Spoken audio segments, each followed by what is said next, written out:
Rappresenta sicuramente una svolta storica nel modo di concepire il nostro territorio, un territorio che le amministrazioni della DOCG vogliono di qualità per una produzione di qualità e sostenibile, quindi una produzione che possa essere fatta sul nostro territorio con l'abbinamento di un territorio di bellezza assoluta.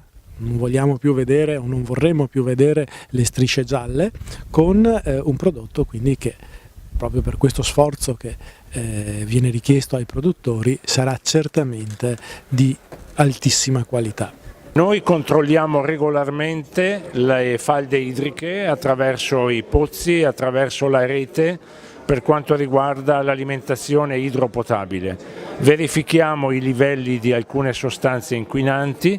Quando abbiamo avuto piccole evidenze che il glifosate poteva costituire un problema da questo punto di vista, abbiamo segnalato questo ai comuni interessati, in particolare al comune di Conegliano, che ha una falda idrica abbastanza esposta, nel senso che non è molto profonda, e sulla base di questo prima il comune di Conegliano, poi 4 comuni contermini, poi 15 comuni oggi, non obbligati a fare questo ma evidentemente solidali con questo percorso, hanno deciso di prendere questa decisione.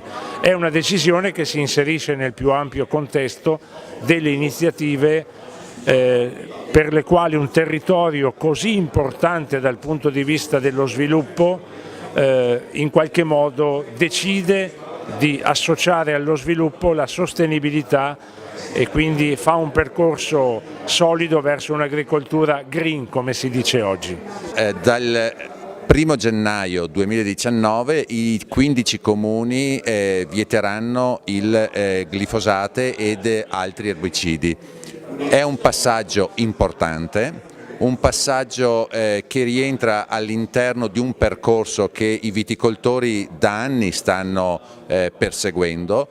Vogliamo bene a questo territorio, viviamo in questo territorio, i nostri figli giocano e corrono in mezzo ai vigneti e crediamo sia sempre più doveroso cercare di fare in modo che la bellezza di questo territorio vada conservata. È una cultura della tutela e della valorizzazione, tant'è che la candidatura a diventare patrimonio UNESCO delle colline del Prosecco di Conegliano Valdobbiadene è una candidatura che riconosce un lavoro che già si è fatto, già esiste su questo territorio, e credo che la nostra responsabilità sia quella di continuare a lavorare in questa direzione. I viticoltori non vogliono essere controparte, ma sono cittadini consapevoli e responsabili di questo territorio e si confrontano con le amministrazioni comunali, che ovviamente sono molto attente per